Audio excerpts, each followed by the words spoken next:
Assalamualaikum warahmatullahi wabarakatuh. Alhamdulillahirabbil alamin. Wassalatu wassalamu ala asyrafil anbiya'i wal mursalin wa ala alihi wa ashabihi Rasulillahi ajma'in amma ba'd. Saudara-saudara sekalian yang saya hormati,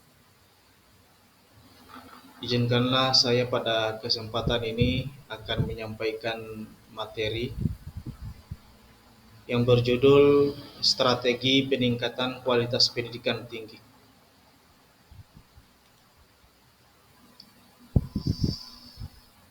Yang pertama, dalam menghadapi era globalisasi, perguruan tinggi di Indonesia menghadapi tantangan multidimensional dengan berbagai perubahan yang memberi dampak. Muncul persaingan bebas. Munculnya perguruan tinggi luar di Indonesia sehingga membawa dampak dalam peningkatan kualitas sumber daya manusia.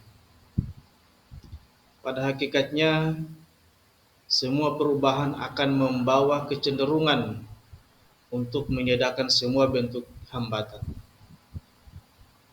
di mana setiap individu mendapatkan peluang untuk mengaktualisasikan dirinya secara kreatif dan optimal melalui persaingan menuju kesempurnaan.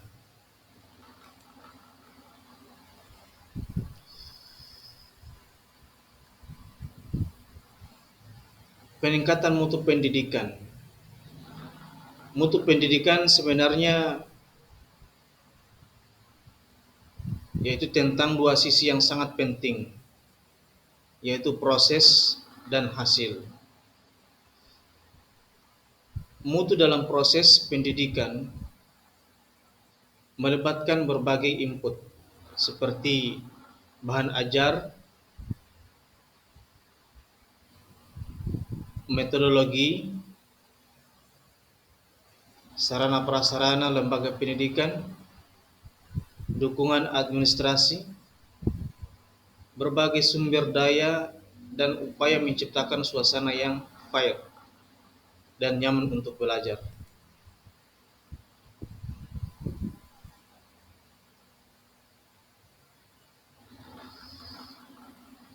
Kemudian, mutu dalam konteks hasil pendidikan mengacu pada prestasi yang dicapai oleh lembaga pendidikan pada setiap kurun waktu tertentu. Prestasi yang dicapai atau hasil pendidikan dapat berupa hasil tes kemampuan akademis dan dapat pula berupa prestasi di bidang lain seperti cabang olahraga, seni atau keterampilan tambahan, misalnya komputer, beragam jenis teknik, jasa. Bahkan prestasi lembaga pendidikan dapat berupa kondisi yang tidak dapat dipegang, seperti suasana disiplin, keramah tamahan, keakraban, saling menghormati, kebersihan, toleransi, dan sebagainya.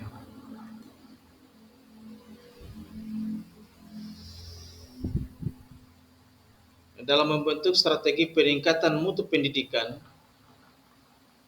setiap lembaga pendidikan di Indonesia umumnya maka diperlukan partisipasi aktif dan dinamis daripada pimpinan lembaga atau seluruh sivitas akademik, baik itu orang tua mahasiswa, staf pengajar dalam hal ini dosen, dan staf lainnya termasuk institusi yang memiliki kepedulian terhadap pendidikan.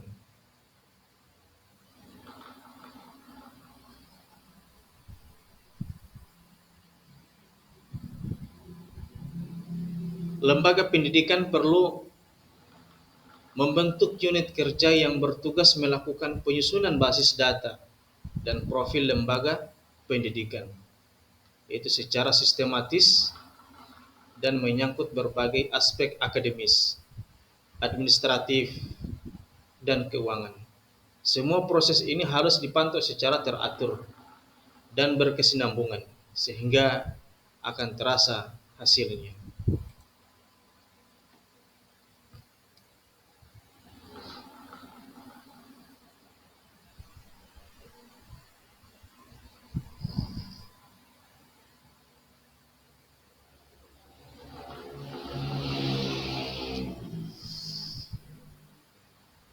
Kemudian dalam mewujudkan kualitas pendidikan tinggi, pembenahan manajemen pendidikan ini sangat dipandang perlu.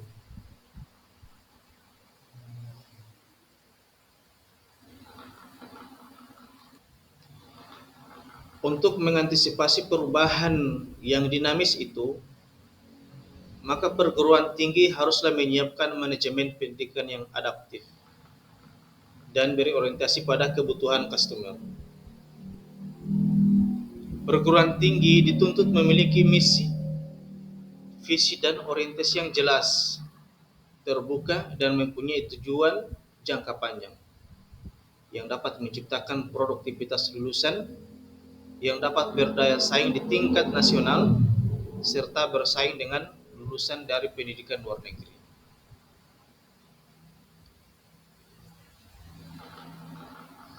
Selain itu, manajemen merupakan salah satu tuntutan karena manajemen perguruan tinggi merupakan jantung dari dunia pendidikan tinggi yang akan memberikan atmosfer bagi pemenuhan kebutuhan pasar, serta mampu menciptakan lapangan kerja.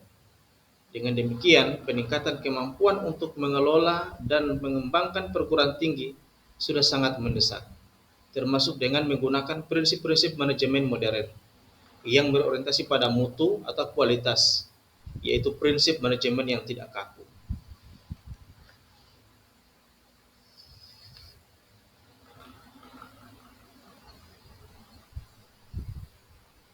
Manajemen pendidikan ini harus mencakup fungsi mengenai profesionalisme,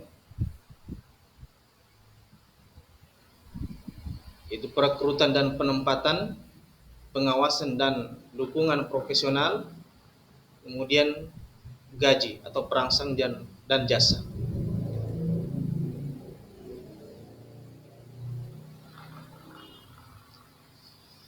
Pembelajaran bermutu.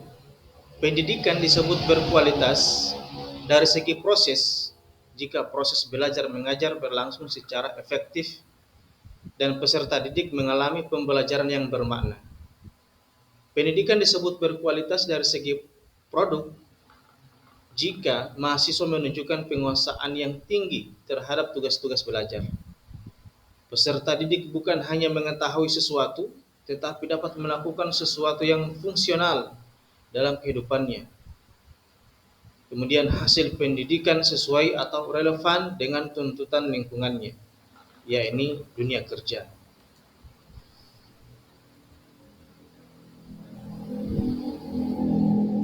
Faktor pembelajaran bermutu. Pembelajaran yang bermutu sesuai dengan penerapan manajemen mutu terpadu dipengaruhi beberapa faktor, yaitu faktor generasi kampus. Dalam hal ini adalah dosen, mahasiswa, dan staf administrasi. Kemudian faktor prosedur atau sistem dan faktor materi, faktor peralatan dan faktor lingkungan.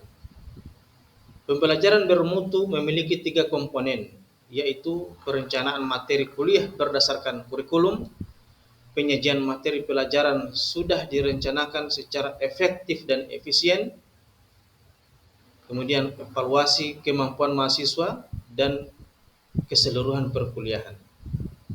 Pengajaran di kelas dikatakan bermutu apabila tujuan pengajaran dapat dimengerti dan berkaitan dengan tujuan meningkatkan kemampuan peserta didiknya.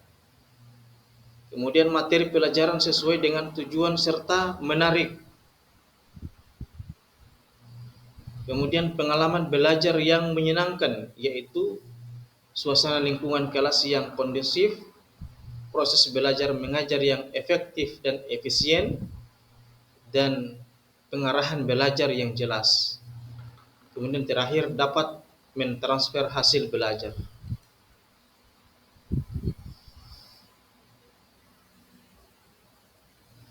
Manajemen pembelajaran bermutu menganut prinsip-prinsip.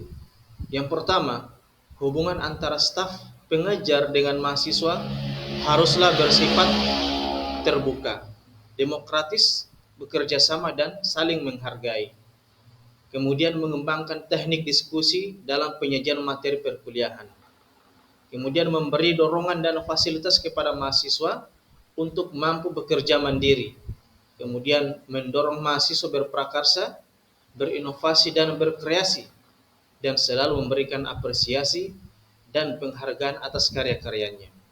Kemudian yang berikut, mengembangkan solusi dalam kelas sehingga termotivasi dalam kelas, sehingga semua termotivasi untuk bekerja dan bersaing dan bekerja sama.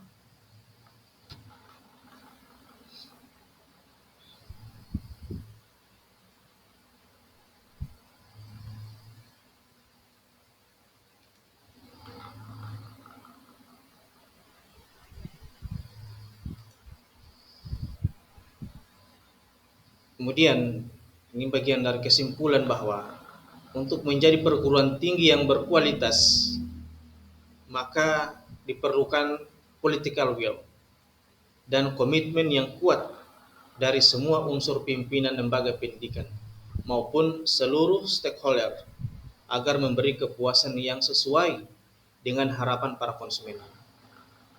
Pengertian komitmen dalam konteks ini mengandung makna sadar tentang sesuatu yang baik, berani mengambil keputusan untuk mencapainya, berjanji pada diri sendiri ataupun masyarakat untuk melaksanakan keputusan dan berani melaksanakan keputusan tersebut dengan sungguh-sungguh dan jujur. Baik, terima kasih. Demikian presentasi materi saya. Semoga bermanfaat. Mohon maaf bila ada yang kurang. Terima kasih. Assalamualaikum warahmatullahi wabarakatuh.